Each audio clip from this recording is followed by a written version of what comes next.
Guérit TV Monde, c'est votre média, c'est votre canal. Ensemble, faisons grandir l'information libre et de proximité. Pour vos dons, soutiens ou accompagnements, vous pouvez le faire au plus 229 01 97 26 26 71 ou plus 229 01 49 04 04 04 ou sur le compte numéro 034 880 790 002 dans les livrets de Atlantic Bank Bénin. Toutes nos gratitudes. Guérit TV Monde, le leader des Web TV. Le showroom Tunisia Benin House vous offre des matériaux de construction de marque européenne fabriqués par 15 sociétés tunisiennes. Tunisia Benin House est situé à Cotonou, Taboma, immeuble Amani. Pour tout renseignement, contactez le plus 229 01 21 31 61 58. Avec votre showroom Tunisia Benin House, proposez et construisez la maison de vos rêves à un prix imbattable.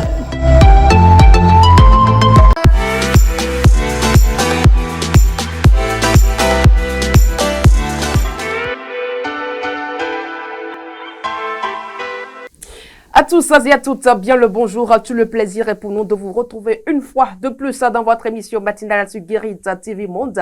Une émission à suivre également sur Guérit Radio. Mesdames et messieurs, merci donc de nous rejoindre tous les matins. Tout de suite, la toute première rubrique avec Bérangère Boléon. Elle est déjà sur ce plateau, chers amis internautes. Bérangère, bonjour. Bonjour à vous, Latifat Kouenou, fidèles internautes, bonjour.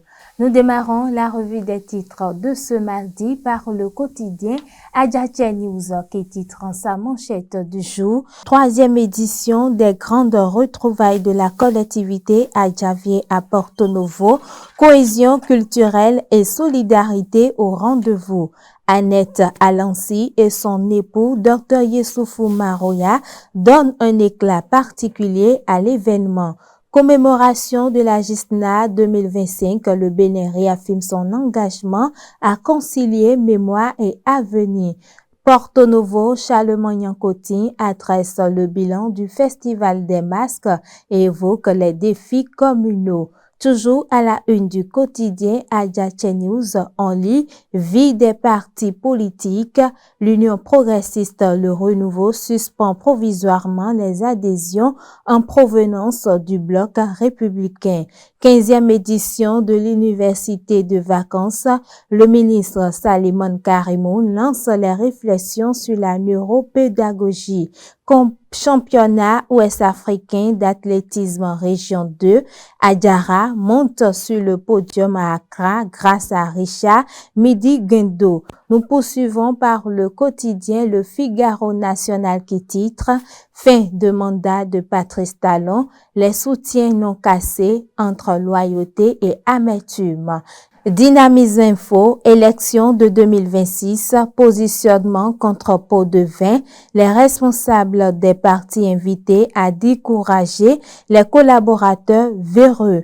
Le quotidien Le Chronomètre du jour titre du 29 au 30 août prochain à Ouida, les anciens du SMIN en fête pour leur engagement national. Fraternité de son côté titre suspension des adhésions à l'UPR en provenance du bloc républicain, un cas d'école pour renforcer la charte des partis politiques. L'emblème du jour, adhésion à l'Union progressiste Le Renouveau, l'UPR freine l'entrée des SBR. L'informateur de son côté titre, perspective des élections générales de 2026, cohésion en mire à la mouvance s'exclame le quotidien. La nation placade lutte contre le blanchiment et le terrorisme au Bénin, des progrès significatifs à consolider. Les 4 vérités à présent titre, élections législatives et communales du 11 janvier 2025, la Sénat lance le recrutement des agents électoraux. La boussole de ce matin titre, titre « Changement structurel dans le processus électoral au Bénin, du jamais vu ». Un lourd silence politique qui trahit hypocrisie et méfiance. Matin libre pour terminer, titre en sa manchette, révision du code électoral, opposition et société civile résignée. C'est tout ce qu'il faut retenir de la revue des titres de ce matin, amis internautes. Et nous passons à présent, mesdames et messieurs, au bulletin d'information.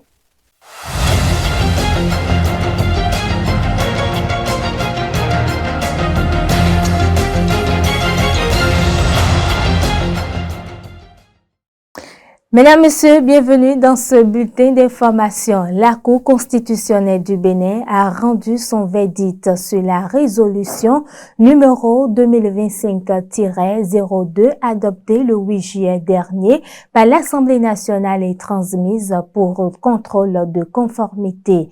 Dans sa décision en date du 8 août 2025, la haute juridiction a déclaré inconstitutionnel l'un des articles de ce texte portant modification du règlement intérieur du Parlement. L'article mis en cause est le 133 nouveau introduit dans la résolution soumise à la Cour. Contrairement à l'article 133 actuellement en vigueur, cette nouvelle version ne précise pas la composition du cabinet du président de l'Assemblée nationale. Pour les 7 sages, cette omission crée un vide juridique. La Cour estime qu'en l'absence de précision, le nombre et la qualité des collaborateurs du président du Parlement échappent à tout encadrement. Une situation qui, selon elle, pourrait rendre difficile l'établissement du budget et l'institution faute de dispositions claires sur les grades et attributions des membres du cabinet. Hormis cet article, la Cour constitutionnelle a jugé conforme à la loi fondamentale les autres innovations contenues dans la résolution. Toujours dans ce bulletin d'information, mesdames et messieurs, malgré l'aménagement des routes mises en œuvre par le gouvernement de la rupture, certaines voies de la ville capitale du Bénin sont dégradées. L'impraticabilité, j'y arrive, de celle située à Konaboué, dans le 5e arrondissement de Porto Novo, laisse les riverains perplexes. Ils dénoncent et appellent les autorités compétentes. Faouzia Sefou et Patricia Ihunton. Dans le quartier à Konaboué, situé dans le 5e arrondissement de Porto Novo, les voies sont devenues quasiment impraticables. La voie qui longe un service étatique et l'école du quartier se trouve dans un état de dégradation très avancé. En saison de pluie, les véhicules et les motocyclistes rencontrent d'énormes difficultés pour la traverser.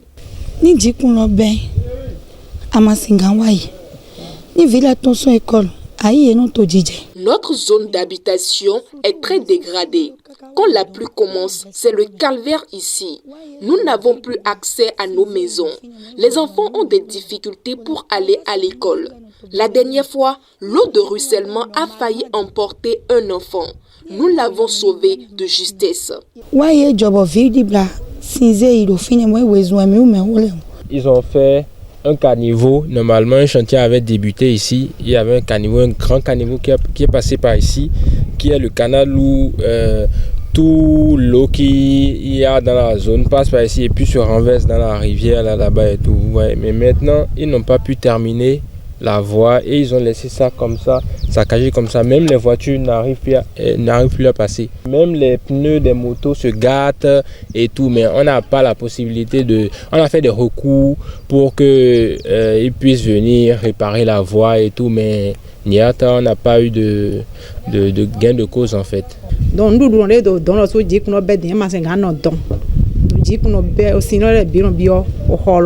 il pleut, l'eau stagnote un peu partout ici et plus personne n'a la possibilité de s'installer. Nos commerces sont bloqués. Face à cette situation désastreuse, les usagers lancent un appel aux autorités compétentes à divers niveaux pour une intervention rapide. Il faudrait qu'ils puissent trouver une solution pour qu'on puisse réparer la voie. Déjà que c'est une canalisation, une grande canalisation où tous les eaux de presque la zone du cinquantenaire passent. Normalement, ils doivent au moins le refaire quand ils ont eu à mettre leurs travaux et tout. Nous reconnaissons tous les efforts des autorités dans la construction des infrastructures routières dans notre pays. Nous voudrions aussi qu'un regard favorable soit porté sur notre voie.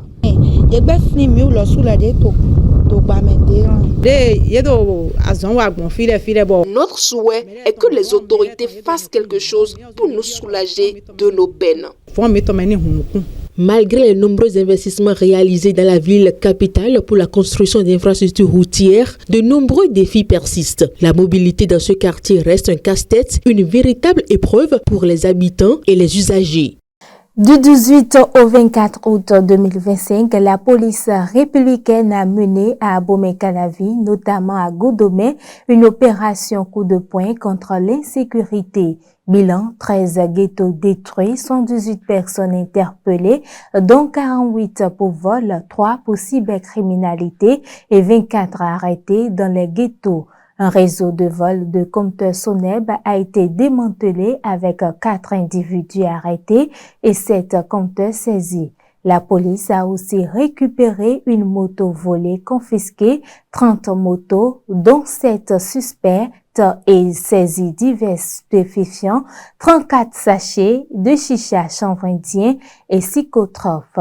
Sur un autre volet, mesdames et messieurs, depuis le 15 août, la nouvelle igname est déjà consommée par les populations. Mais avant cette consommation, un rituel lui est consacré.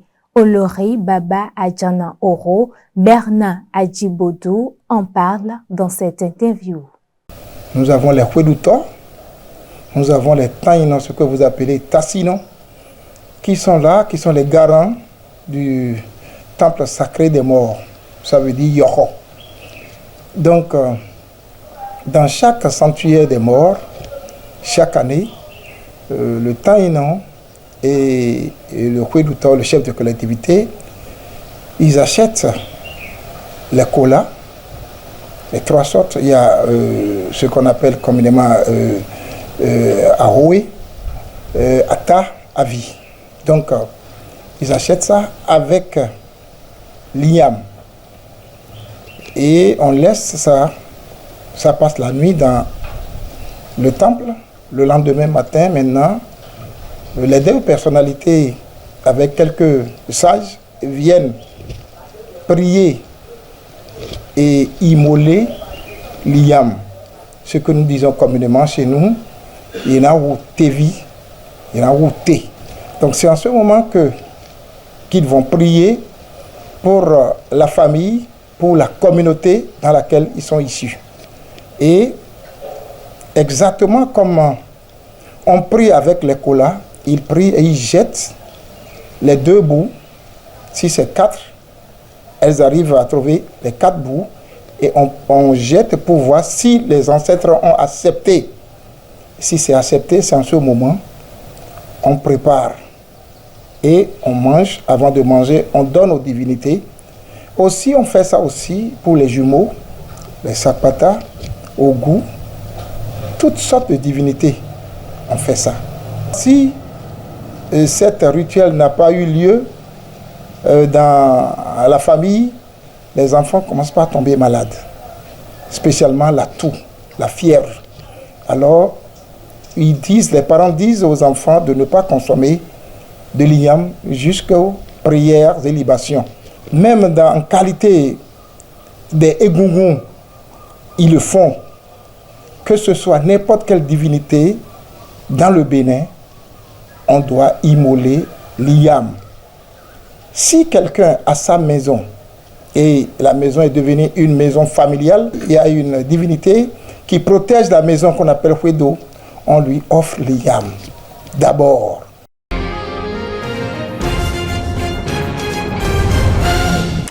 En Somalie, le président et 4 leaders de l'opposition ont signé le 25 août 2025 un accord sur les modalités des prochaines élections du pays. En octobre 2024, le Parlement avait adopté une nouvelle loi électorale qui instaure le système du suffrage universel pour les échéances électorales de 2026.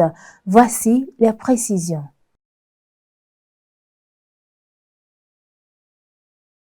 Les portes de la reconstruction de l'État sont désormais ouvertes. S'est réjoui lundi Hassan Sheikh Mohamoud. Il lui aura fallu plus de 2 mois de discussion pour arracher cet accord. Le test prévoit plusieurs points électoraux. D'abord, l'élection du président de la République de Somalie par le Parlement, idem au niveau fédéral, mais les députés, eux, seront élus au suffrage universel. Chaque formation politique ayant recueilli 10% des sièges au Parlement sera aussi de facto reconnu comme un parti.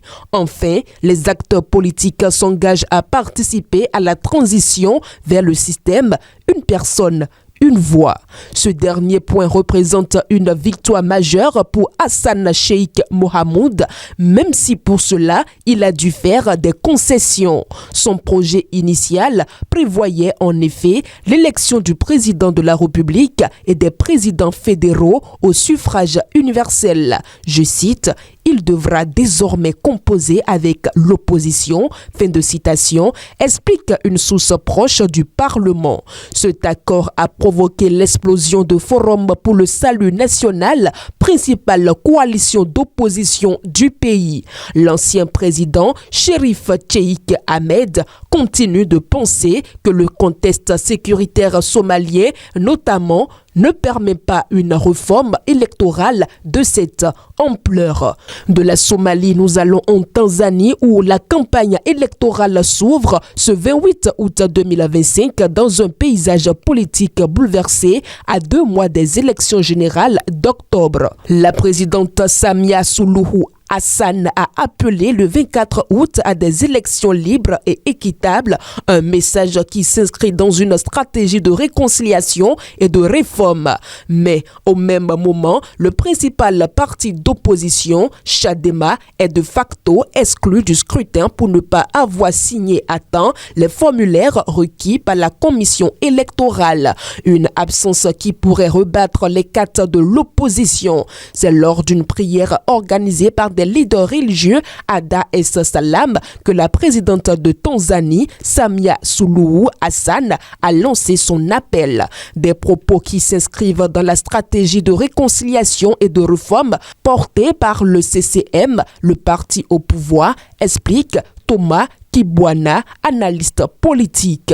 Je cite, « Pour être légitimes, les élections doivent apparaître libres et équitables », décrypte-t-il. En attendant, l'avenir de Chadema s'assombrit. Leur stratégie, pas de réforme, pas d'élection, a échoué selon Thomas Kibwana. Le scrutin aura bien lieu sans eux, avec un risque majeur d'être supplanté comme principale force d'opposition par ACT Wazalendo au Choma. Si Alliance for Change and Transparency and Choma obtiennent au moins 5% des sièges au Parlement, ils pourront former le camp officiel de l'opposition. Cela leur donnerait une plus grande plateforme pour s'imposer auprès de l'opinion publique tanzanienne. Résultat, pour la première fois depuis des années, le Parlement pourrait se doter d'un véritable camp d'opposition officiel. Une recomposition politique qui risque de reléguer le Chadema au second plan. Et pour finir, les États-Unis vont approuver l'extension pour 1 an du mandat des casques bleus dans le sud du Liban qui expire à la fin du mois d'août, a déclaré ce mardi 26 août 2025 à la presse l'émissaire américain Tom Barrack. Je cite, « La position des États-Unis est que nous allons prolonger pour 1 an. » Fin de citation, a-t-il dit. Lundi 25 août, le Conseil de sécurité de l'ONU avait poursuivi ses discussions sur l'avenir de la force de maintien de la paix des Nations Unies dans le sud du Liban, alors que sa prolongation d'1 an, voulue par Paris et Beyrouth, se heurte. C'est la fin de ce bulletin d'information, amis internautes de Guérit TV Monde. Merci à vous, Bérangère Boléan. On vous retrouve demain pour d'autres actualités. Mesdames et messieurs, quant à nous, nous poursuivons cette émission avec la météo du jour.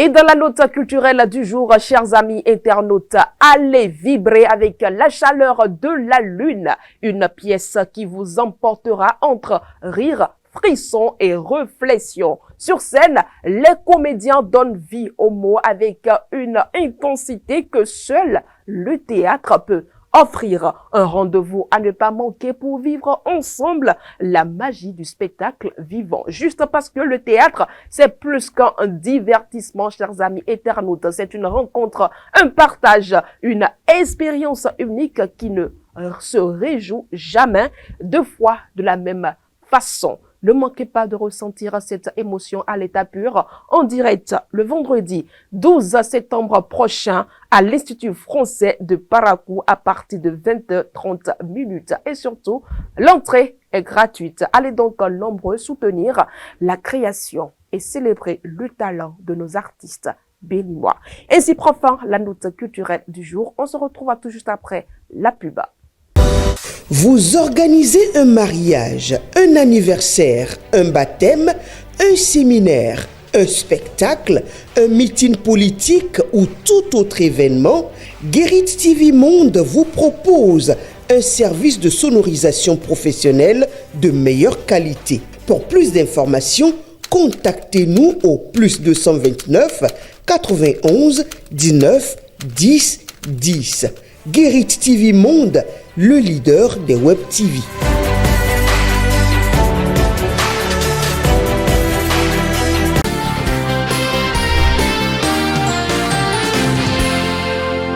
Mesdames et messieurs, le parti Union progressiste, le renouveau, a annoncé hier, lundi 25 août 2025, la suspension provisoire des adhésions en provenance du parti Bloc républicain. Cette décision a été rendue publique à travers un communiqué signé par le secrétaire général du parti, Gérard Gbenochi, dans un contexte où l'unité de la mouvance présidentielle demeure essentielle. Cette mesure suscite interrogations et analyses. Pour mieux comprendre, mesdames et messieurs les tenants et aboutissants de ce communiqué, nous recevons pour vous aujourd'hui Gérard Gbenochi, secrétaire général de l'Union progressiste Le Renouveau. Gérard Gbenochi, bien le bonjour.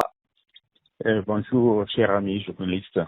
D'entrée, dites-nous pourquoi un tel communiqué à la veille des élections générales de 2026?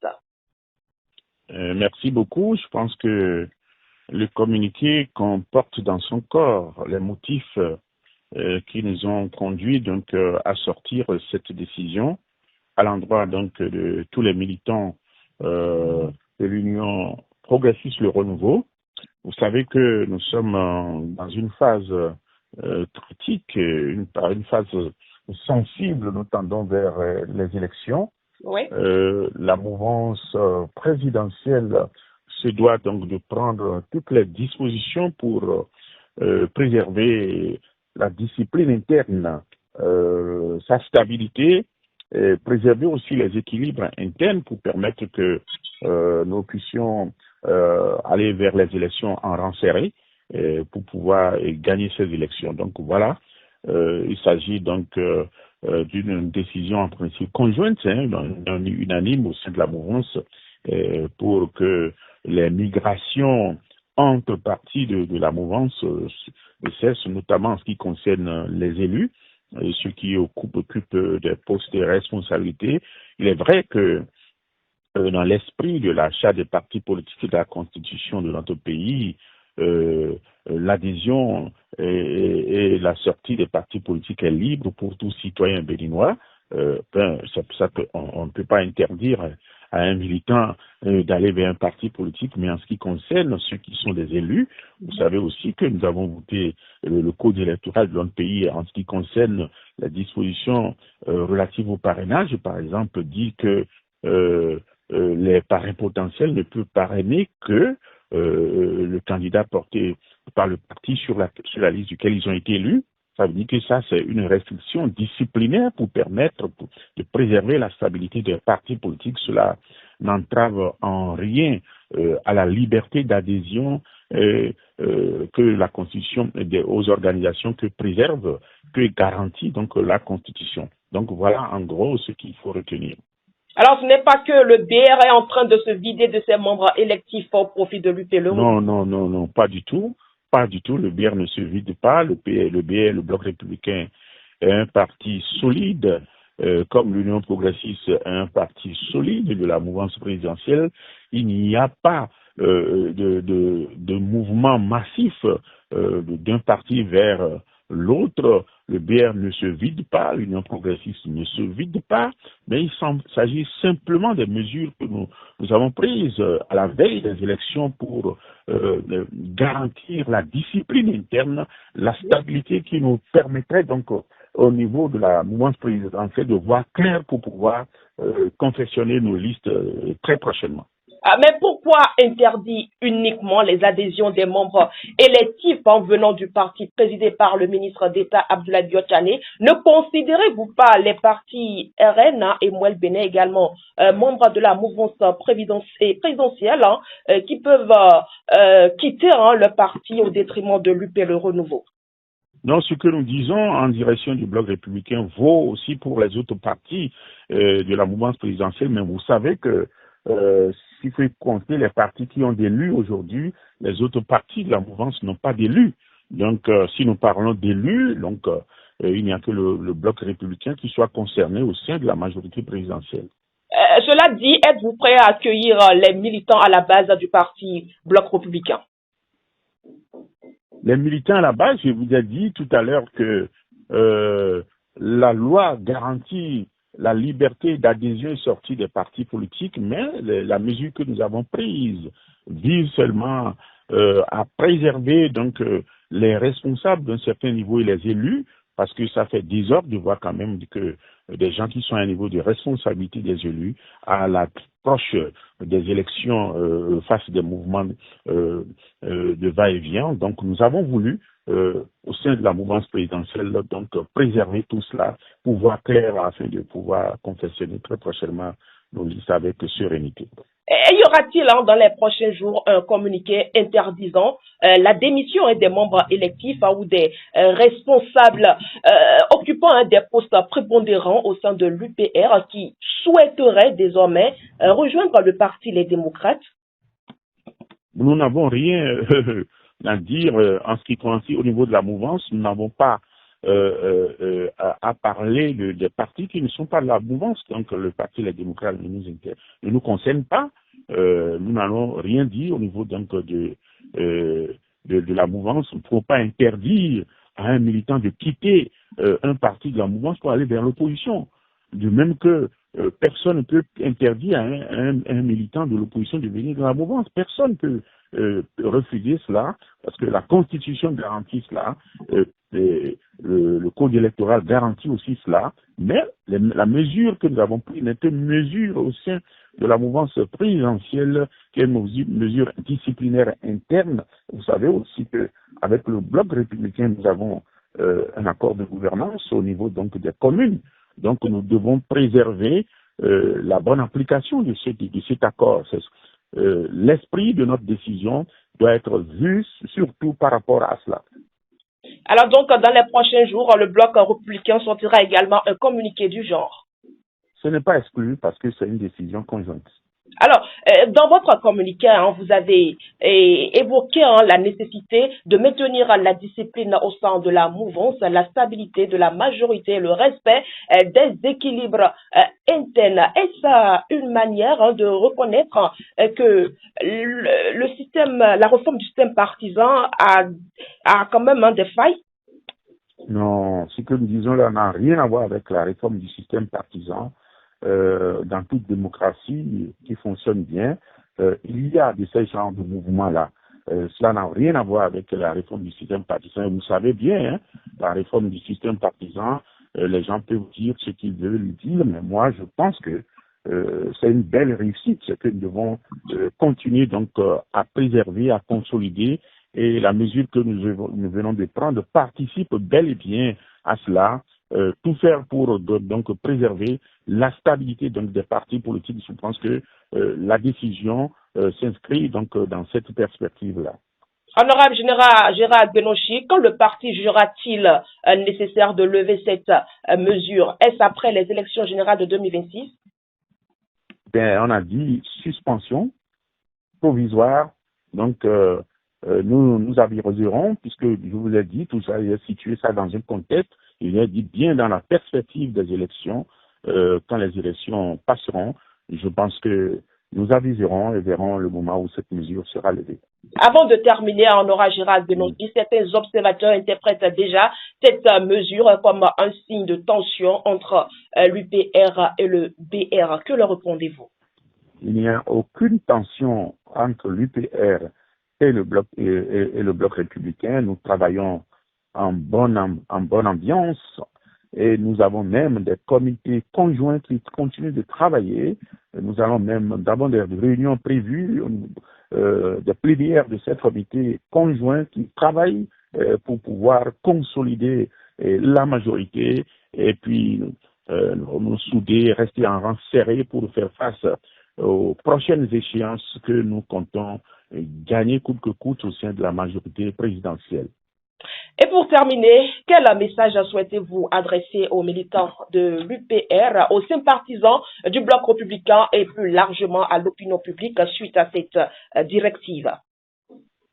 Donc, moi, je m'adresse aux militants de l'Union progressiste Le Renouveau, dont je suis secrétaire général, et la décision vise les militants du parti Union progressiste Le Renouveau, à qui nous avons adressé un message clair.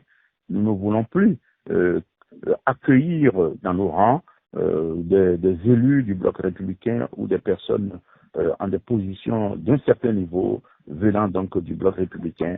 Nous voulons préserver nos bonnes relations avec le bloc républicain au sein de la majorité présidentielle, préserver la stabilité au sein et la discipline interne au sein de la majorité présidentielle. Voilà.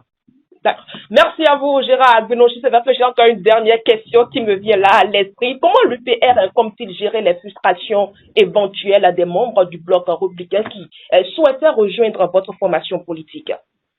Nous n'avons pas à gérer les émotions de ceux qui ne sont pas nos militants. Donc, même nos propres militants, nous n'arrivons pas encore à gérer leurs émotions au point d'extrapoler pour aller gérer les émotions de ceux qui ne sont pas nos militants.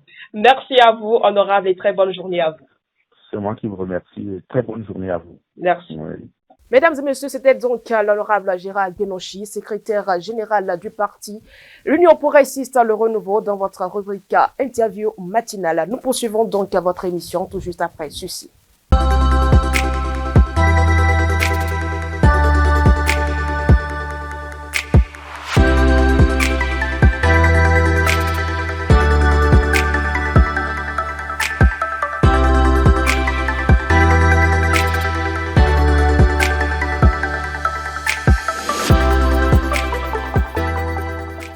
Après l'interview matinale, mesdames et messieurs, je vous invite à suivre la revue de presse du jour avec Anselme Orisha.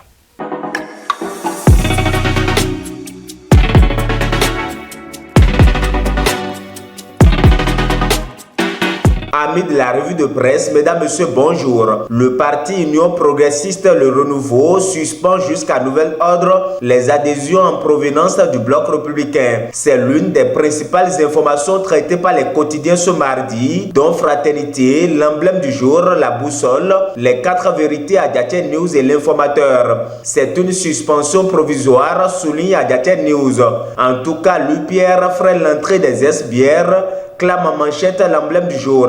Perspective des élections générales de 2026, cohésion en mire à la mouvance, s'exclame l'informateur. Pour Fraternité, c'est un cas d'école pour renforcer la charte des partis politiques. Toutefois, une décision conjoncturelle contre la transhumance n'est pas une solution durable, prévient le quotidien de Ménotin. Alors, s'agit-il d'un verrou sélectif? Cherche à savoir la boussole. La note signée du secrétaire général du parti, Gérald Benochi, précise que cette décision concerne particulièrement les élus et cadres occupant des fonctions stratégiques au sein des instances dirigeantes du BR. En verrouillant ainsi son appareil, l'UPR entend couper court à toute hémorragie qui pourrait fragiliser l'unité de la mouvance présidentielle. Car, officiellement, rappelle la boussole, cette mesure vise à préserver la discipline de la mouvance présidentielle et la stabilité de la majorité à l'approche des élections générales de 2026. Sur le papier, cela semble logique, note l'apparition. Mais dans la pratique, elle soulève plusieurs interrogations selon le journal. Pourquoi cibler exclusivement les cadres du Bière, s'interroge la boussole. D'ailleurs, si la préoccupation est réellement la stabilité de la mouvance, pourquoi ne pas appliquer le même principe à tous les transferts provenant des autres partis affiliés à la majorité présidentielle, s'interroge le quotidien. Cette sélectivité laisse transparaître un double standard selon la boussole. Certains transferts restent tolérés tandis que d'autres sont strictement interdits, fait-elle observer. C'est d'ailleurs une décision qui suscite déjà des réactions au sein de la classe politique.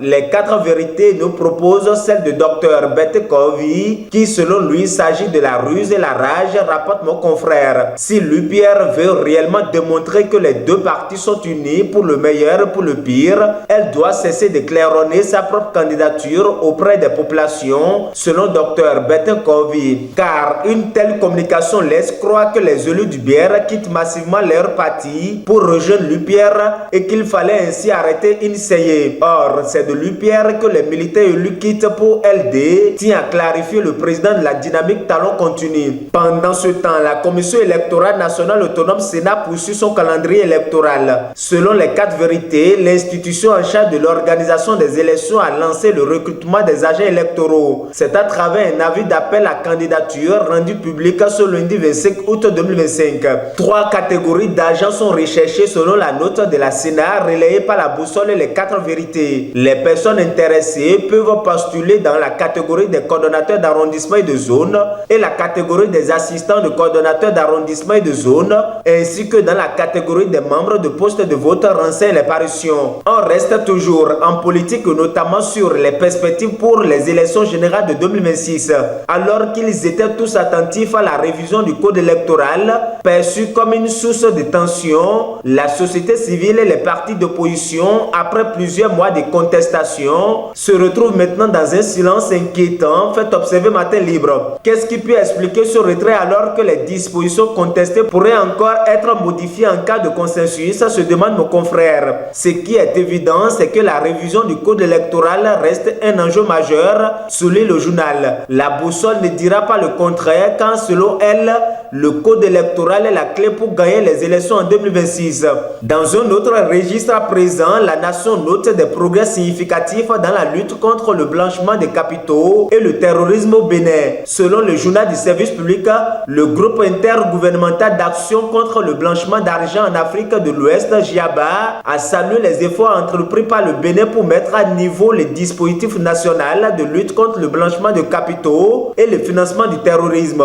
Le 4e rapport de suivi renforcé de réévaluation de la conformité technique pour le Bénin, adopté en mai dernier, relève que le pays a renforcé son arsenal juridique et institutionnel, mais des faiblesses opérationnelles maintiennent encore le Bénin sous le régime de suivi renforcé. C'est pourquoi les GIABA insistent sur la nécessité de consolider les acquis en transformant les réformes juridiques en résultats opérationnels concrets. Dans les dernières secondes de cette revue de presse, la boussole rappelle que le procès de présumé assassinat de Pierre Hubin Daïvo reprend ce mardi 26 août 2025 devant le tribunal de Cotonou après sa suspension en avril dernier. Plus de 14 ans après leur mise en détention préventive, les accusés Kodio Kossi Alofa et Donassi Amoussou seront à nouveau entendus. Disparu en août 2010, l'affaire Daïvo a été marquée par de multiples suspensions, rebondissements et vices de procédure. 15 ans après, ce procès relancé suscite autant d'interrogations que d'espoir de voir enfin la vérité éclater, conclut le journal. Amis de la revue de presse, mesdames, messieurs, ainsi va l'actualité telle que vue et traitée par les quotidiens ce mardi. Merci de nous avoir suivis. À demain. Chers amis internautes, n'attendez pas que le vent tourne. Apprenez tout simplement à voler avec vos propres ailes. Merci d'avoir été des nôtres. Rendez-vous à prendre demain à la même heure sur la même chaîne. Portez-vous bien.